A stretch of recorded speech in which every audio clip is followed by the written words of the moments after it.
Social studies is a class, and we are going to take positive group behavior part 2. In our previous class, we took part 1. If you've not watched that part 1, go and look at it.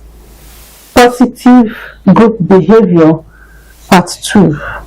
But under this positive group behavior, we are going to look at a negative aspect of good behavior, which is the destructive group behavior and the constructive group behavior. Two objectives we're going to see in this class: the destructive and the constructive group behavior, and then characteristics of the different types of behavior we've mentioned above.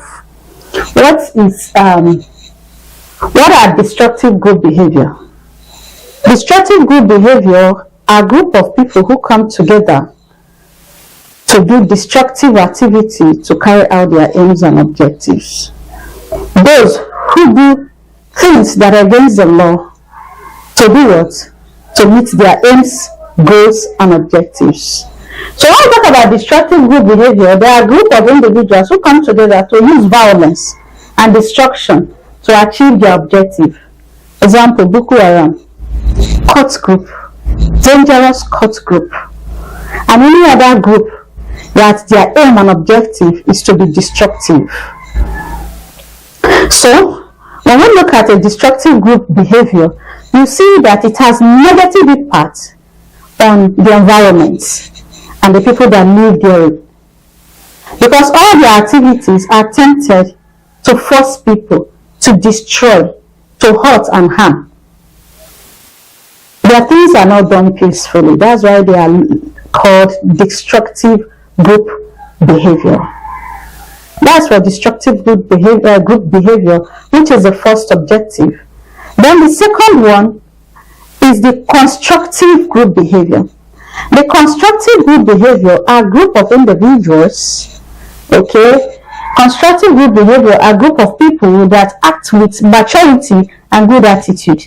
They want positive development by the use of peace. While the other one use destruction, these people act by the use of peace.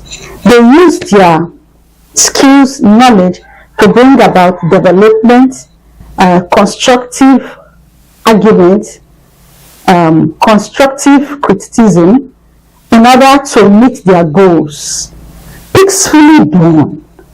Like we have labor union, like we have different association by different bodies, the Nigerian Union of Teachers, the Nigerian Bar Association, and the rest of them. This group of people, they don't do this destructive acts. No, they are a group of people who are professionals in their field, but put up this body to protect the interests of their members and to help to achieve the goals and objectives of the organization, or the goals of the objective of the members, or the goals and objective of the association. And whatever they do, they don't do it violently. They use peaceful, intelligent, constructive arguments to reach their aim. So if you are asked to choose between these two group behaviors, which will you choose? Me, I will choose the second, which is the constructive group behavior, because they do things constructively to meet their goals. They use peace, they use good judgment, they use patience, they use intellectual capability to get across their needs. Alright, so these are the two group behavior we've discussed. But what are the characteristics? We're going to take the negative one first, which is negative group behavior. Negative group behavior, which is the destructive group behavior. The characteristics is 1, no respect for laws. They take laws into their hands. They don't only destroy, they even kill. So, when the law said don't do this, they're going to do it. They're not obedient to the law. That's one characteristic they have. 2, they protect only their members. Have you seen court people? You see two having court fighting. They protect the right interest of their own court group to the detriment of the other court group. Their members are their paramount, not the general public. No. Mob action that are destructive. You see them carrying fire, carrying different dangerous objects, stick to destroy. or harm. That's another characteristics. They use harmful objects, gun, cutlass, sharp objects to fight. And then they use force to do things. They agitate for what they want by fire, by force, give it to them. If you don't give it to them, they go on disturbing the peace of others. So let's run through it again. No respect for laws. They protect only members. Mob action are destructive. Their mob action are always destructive. They use harmful objects.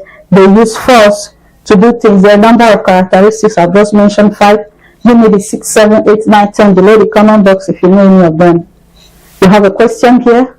Please ask me a question below the comment box. There are points of interaction. I always tell you, this class is not a monologue, not just me talking. It is a dialogue between me and you. So, where is our dialoguing point? Down below the comment box. I'll come on a live stream soon so we can interact, ask your questions. I will know the questions. If there are areas I won't be able to answer because it's not in my field, I will involve those who are in your field to answer your question. Alright, now let's look at the other objective, which is the characteristics of the second one. Remember, I said characteristics of the different type of behavior. I mentioned two, constructive and destructive. And I've only told you the characteristics of the destructive group behavior. Now let's look at the characteristics of the constructive group behavior. Let's look at the last objective. Under the type, I've taken destructive. And now I'm going to do the characteristics of constructive group behavior. 1. Cooperation usually exists among members. They share common beliefs and common goals. You see, in destructive world, they can have conflict of beliefs, conflict of goals, and conflict of objectives. They start fighting among themselves. It's not like that with constructive. They have a common interest because they have leaders, well-chosen leaders who are intelligent and know how to organize things. And they do this to protect their interests. They do this to protect their belief and what they have agreed on. They don't just go there and talk randomly. 2. They assist members and fight for group interests.